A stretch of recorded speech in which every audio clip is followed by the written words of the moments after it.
പുതിയൊരു വീഡിയോയിലേക്ക് ഏവർക്കും സ്വാഗതം. ഇന്നത്തെ നമ്മുടെ യാത്ര നെല്ലിയാമ്പതി കുന്നുകളിലെ വളരെ പ്രശസ്തമായ സീതാർകുണ്ട് വ്യൂ പോയിന്റ് കാണുവാനാണ്.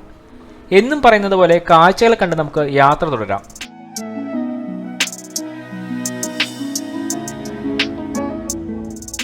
നെല്ലിയാമ്പതി ടൗണിൽ നിന്നും ഏകദേശം 5 കിലോമീറ്റർ ദൂരമാണ് വ്യൂ പോയിന്റിലേക്കുള്ളത്. നേരത്തെ അപ്ലോഡ് ചെയ്ത പല വീഡിയോയിലും പുരാണവുമായി ബന്ധപ്പെട്ട് കിടക്കുന്ന വിനോദസഞ്ചാര കേന്ദ്രങ്ങളെപ്പറ്റി നമ്മൾ സംസാരിച്ചിരുന്നു. ഇന്ന് നമ്മൾ കാണുവാൻ പോകുന്ന പാലക്കാട് ജില്ലയിലെ നെല്ലിയാമ്പതി സ്ഥിതി ചെയ്യുന്ന സീതാർകുണ്ടും നമ്മുടെ ഇതിഹാസമായ രാമായണവുമായി ബന്ധപ്പെട്ട് കിടക്കുന്ന ഒന്നു തന്നെയാണ്. ഐതിഹ്യം അനുസരിച്ച് വനവാസ കാലത്ത് ശ്രീരാമനും ലക്ഷ്മണനും സീതാദേവിയും ഈ സ്ഥലത്ത് വിശ്രമിച്ചിരുന്നതിനാൽ സീതയുടെ പാറ സീതാർകുണ്ട് എന്ന് നാമകരണം ചെയ്തു എന്നാണ് അറിയപ്പെടുന്നത്. മനോഹരമായ സീതാർകുണ്ട് കാഴ്ചകൾ പോകുന്ന വഴിയിലെ ഇരു സൈഡിലും കാണുന്ന തേയില, കാപ്പി, ഏലം തോട്ടങ്ങളിലൂടെ തന്നെ നമുക്ക് ദൃശ്യമായി തുടങ്ങും. അങ്ങനെ ഏകദേശം 5 കിലോമീറ്റർ അടുത്ത് യാത്ര ചെയ്ത് സീതാർകുണ്ട് പാർക്കിങ്ങിൽ വന്നെത്തി. ഇവിടെ നിന്നും കുറച്ച് ദൂരം നടന്നു വേണം വ്യൂ പോയിന്റിലേക്ക് എത്തുവാൻ.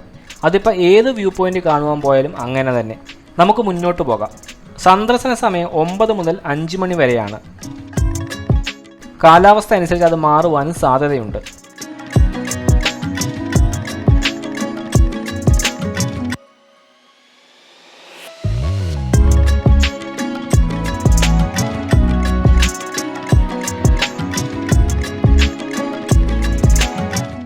ഞാൻ നേരത്തെ പറഞ്ഞതുപോലെ തന്നെ പോകുന്ന വഴിയിലെല്ലാം തേയിലത്തോട്ടങ്ങൾ നമുക്ക് കാണുവാൻ കഴിയും. പിന്നെ എടുത്തു പറഞ്ഞ പശ്ചിമഘട്ട മലനിരകളുടെ എല്ലാ സൗന്ദര്യവും സീതാർകുണ്ടിൽ നമുക്ക് ആസ്വദിക്കാനാവും.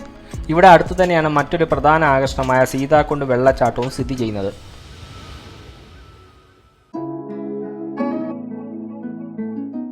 കുറച്ച് നടന്ന വ്യൂ പോയിന്റിന്റെ അടുത്തെത്തി. ധാരാളം ആളുകൾ ഇവിടെ സന്ദർശിക്കാൻ വരുന്നുണ്ടെന്ന് വാഹനങ്ങൾ പാർക്ക് ചെയ്ത് കിടക്കുന്നത് കണ്ടപ്പോൾ തന്നെ മനസ്സിലായി.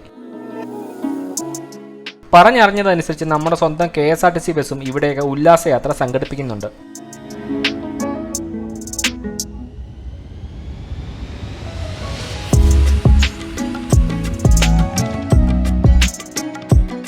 നല്ല തണുത്ത കാലാവസ്ഥയാണ് ഇവിടെ നമുക്ക് ആസ്വദിക്കാൻ സാധിക്കുന്നത്. പാക്കേജ് എടുത്ത് സന്ദർശിക്കുന്നവർക്ക് ഇവിടെ പല വിനോദങ്ങളും ലഭ്യമാകും. അതിലൊന്നാണ് ഓഫ് റോഡിങ്. അതുപോലെ തന്നെ ട്രെക്കിങ്ങും ഇവിടെ അവൈലബിൾ ആണ്.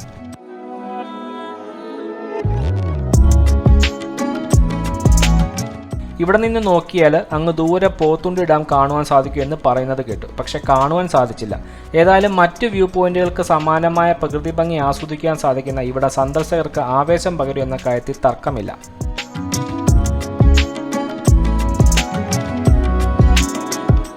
അപകടം പതിയിരിക്കുന്ന ഇവിടം മുൻകരുതലുകൾ പാലിച്ച് ശ്രദ്ധയോടെ സന്ദർശിക്കേണ്ട സ്ഥലം കൂടിയാണ്. വ്യൂ പോയിന്റിന്റെ സൈഡിൽ നെറ്റ് അടിച്ച് സുരക്ഷ ഉറപ്പാക്കിയിട്ടുണ്ട്. എങ്കിലും പലരും അനാവശ്യ റിസ്ക് എടുക്കുന്നത് കാണുവാൻ ഇടയായി.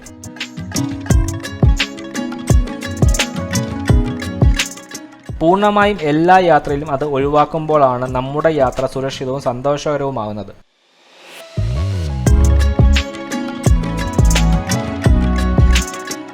മഴ തുടങ്ങിയത് കൊണ്ട് കൂടുതൽ നേരം അവിടെ ചിലവഴിക്കാൻ സാധിച്ചില്ല.